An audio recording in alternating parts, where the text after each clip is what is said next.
Hey y'all, so Christine got booted off because her iPad overheated, and she said she had expressed some interest in this conversation. So I thought I'd recreate it real quick in a video so we can share it with everybody.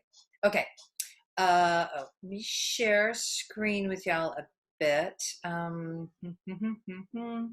Yeah, all right, here we go. So what I was talking about was, how we manage stress and change and how that happens in our brain, the chemical activity that's actually going on.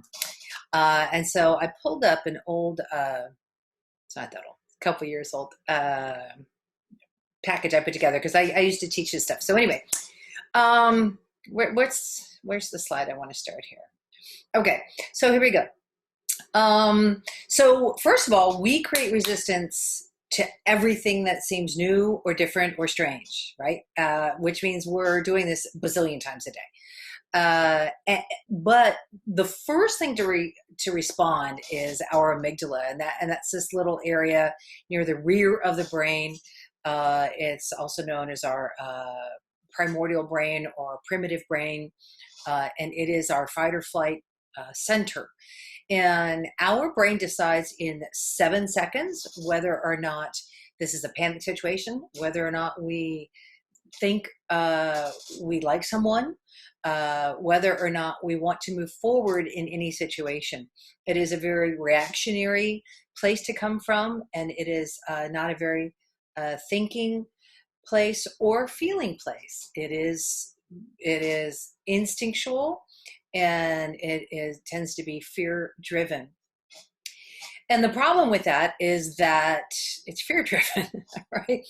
So so the next thing that will happen in our brain is actually the middle brain, and I will show you a picture of that in a second because I want to show you something else. But this middle brain, which is called the anterior cingulate cortex, and it's this little loopy thing that's right in the middle. You can just barely see it here. Where's my mouse? And it's right in here. It's not really pointed out in this. That is, as we're slowly beginning to learn, is known here. It's pointed out here as the limbic brain or the limbic system. It seems to be where thinking meets panic, so to speak. So it's now being considered to be a lot of what we would consider the emotional interpretation of our brain, and really where a lot of us live. This is also the beginning of that neocortex selection of neurological cording that I was talking about that relates down to the heart brain, and then goes along down to the gut. So the biggest collection of neurological transmitters that we have, the biggest cord of neurology that we have, actually starts at the gut, and evolves around the heart and then comes into this limbic system. So the idea of having a gut feeling is absolutely true. The idea of not feeling it in your heart is also absolutely valid. But we have to train ourselves to key into that. But it's not something, sadly, that we're taught yet in school anywhere. We're told that that's silly, frivolous stuff for the most part. And so you really want to start to have more affirmational and intimate conversations with yourself in order to get familiar with those feelings and understanding that they're happening, and then being able to respond to them. So all of that is about inner peace, is where the idea of having consistent meditation comes from. Is when they're talking about being present, being in the now. All of that is relative to that idea, and that's why modern philosophers and modern thinkers think that that is so important, because there's really now finally a lot of science really backing up the fact that you want to get your emotions involved, your instincts involved, and you want to move your thinking to your prefrontal cortex, which is now where communication and interaction with other humans really takes on a positive bent. So that's the longer version of that. So you'll see here from this, it takes 7 seconds for our amygdala to go into hijack and decide from a very raw sense whether or not we should fight or flight, to rather negative responses. It takes an additional 3 seconds for us to decide whether or not we should actually trust that feeling or not. but we have to allow that awareness to come from our prefrontal cortex in order to now create a choice for ourselves. Otherwise, we just live in the hijack and we stay resistant, we stay confused, we stay in fear, and we don't get to move past that because we didn't make that choice that was given us a few seconds later. Most often because we simply didn't recognize that the choice appeared for us because we're not used to having these internal conversations. And so this is the difference between being a hard resistor and really becoming a co-creator in the idea of we and trusting. Really, of course, most of us live in some version, right, on this scale. I mean, I don't know about you, but I don't regularly feel like I'm in the Sahara running from lions and tigers and bears, right? More often than not, I'm somewhere around the skeptic, as some of y'all might know. My aim is to remain in this co-creating high trust environment where I can get and give the most that I can from my interactions with others. That's why I do huddles, right? So that we can all try and find a calm place to then bring that positive energy to our evening.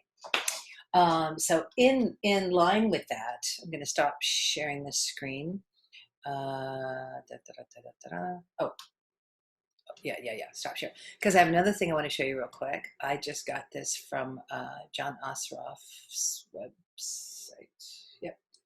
Okay. This is really short. Don't panic. Okay, we're going to play this real quick.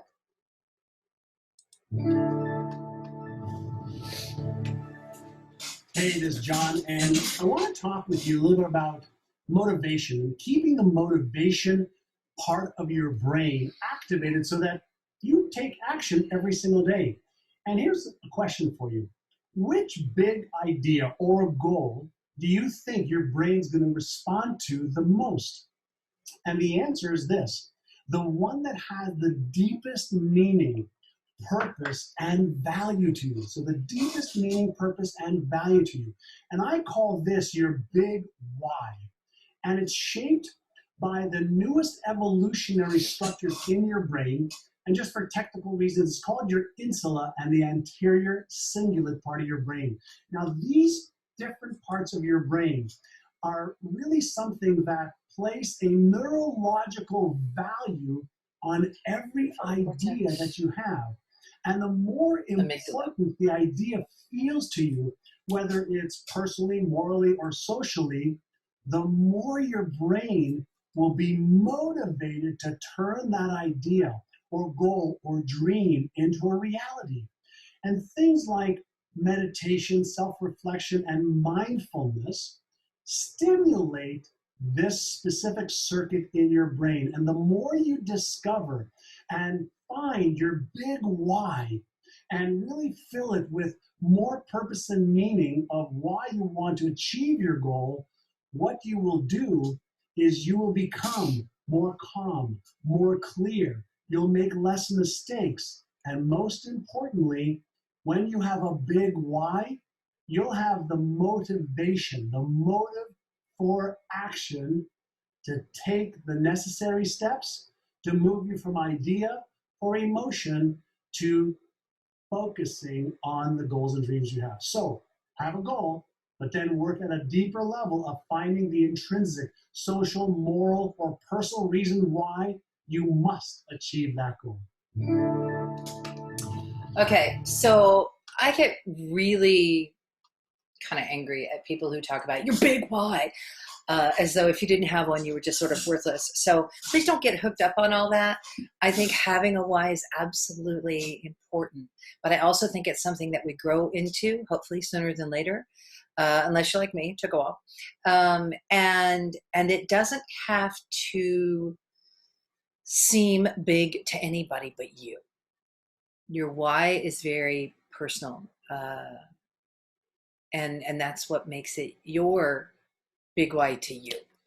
Okay, so I'm done. Okay, I hope that was helpful, and I hope that maybe I'll put this slide in there so that y'all can.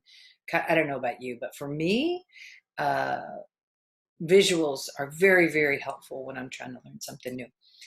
So maybe I'll put this slide deck up there, and I'll give you a link to John Assaraf's thing if you want it. Okay. Have a great day, y'all. Bye bye.